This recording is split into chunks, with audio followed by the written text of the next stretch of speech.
नमस्ते साथीहरु, मैले अति नै स्पेशल भिडियो लिएर उपस्थित भइसकेको छु।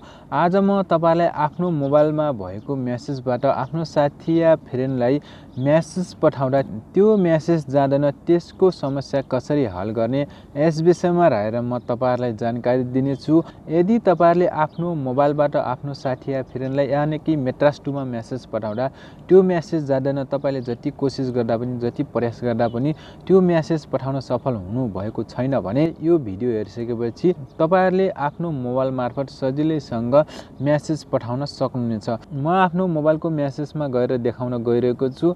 यहाँ देख्न सक्नुहुन्छ तपाईले साथी या फ्रेन्ड यानी कुनै साइटमा मेसेज पठाउँदा जाँदैन। यहाँ देख्न सक्नुहुन्छ मैले यहाँ ट्राई गरेर देखाउँदै छु। यहाँ देख्न सक्नुहुन्छ तपाईले कुनै यानी मेसेज लेखेर पठाउनु। यहाँ देख्न सक्नुहुन्छ अब तपाईले यो मेसेज गएको देख्न सक्नुहुन्न। यहाँ देख्न सक्नुहुन्छ मैले मेसेज पठाउँदा यस्तो प्रब्लम देखाइरहेको छ। अब यसको समस्या कसरी हल गर्ने म तपाईलाई A to Z जानकारी दिनेछु।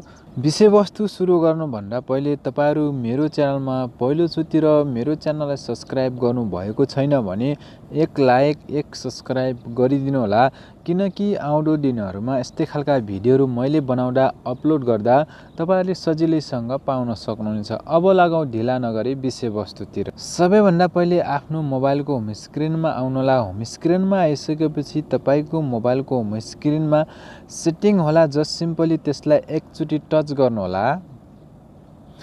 टच गरिसकेपछि तपाईको मोबाइलको होम स्क्रिनमा यस्तो खालको इन्टरफेस खुल्नेछ। यहाँ देख्न सक्नुहुन्छ धेरै सेटिङहरु देख्न सक्नुहुन्छ, तर हामीले एक सेटिङलाई चुज गर्नुपर्ने हुन्छ, यानी कि सिलेक्ट गर्नुपर्ने हुन्छ। तपाईको मोबाइलको होम स्क्रिनमा एप्स होला। जस्ट सिम्पली त्यसलाई एकचोटी टच गर्नुहोला।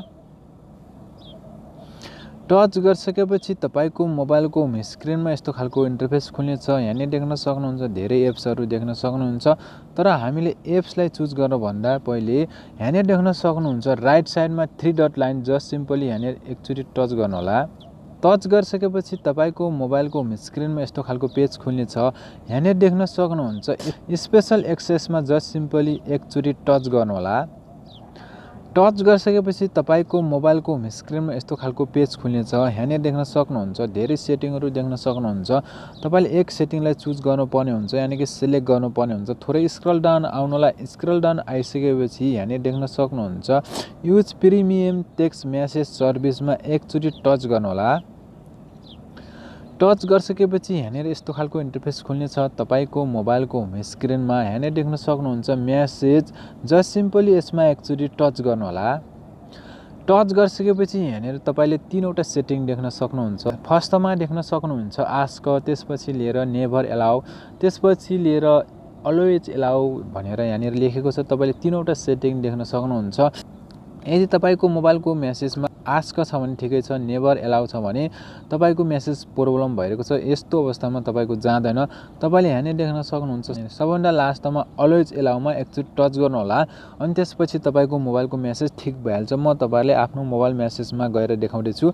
अघि नै मैले देखाएको थिए। आफ्नो मोबाइलको मेसेज बक्समा आउनु होला। मेसेज बक्समा आइसकेपछि हामीले यहाँ पठाएको थियो, यो मेसेज गएको थिएन। अब हामीले त्यो सेटिङ बनाइसकेपछि तपाईले कुनै मेसेज लेखेर पठाउनुस्। यहाँ देख्न सक्नुहुन्छ हामीले डेलिभरी भइसकेको छ। डेलिभरी रिपोर्ट भनेर हामीले सजिलैसँग पठाउन सक्यौं, यानी कि हामीले आफ्नो मोबाइलमा भएको मेसेजको सेटिङ सजिलैसँग बनाउन सक्यौं। मैले जसरी प्रोसेस गर्दै आएको थिए तपाईले पनि त्यसरी नै आउनु होला, त्यसरी नै सेटिङहरु मिलाउँदै आउनु होला। त्यसपछि तपाईले 100% आफ्नो मोबाइलमा भएको मेसेजको सेटिङ सजिलैसँग बनाउन सक्नुहुनेछ। भिडियो कस्तो लाग्यो र भिडियो मन परे एक लाइक एक सब्स्क्राइब गरिदिनु होला भन्दै थ्यांक्स फर वाचिङ।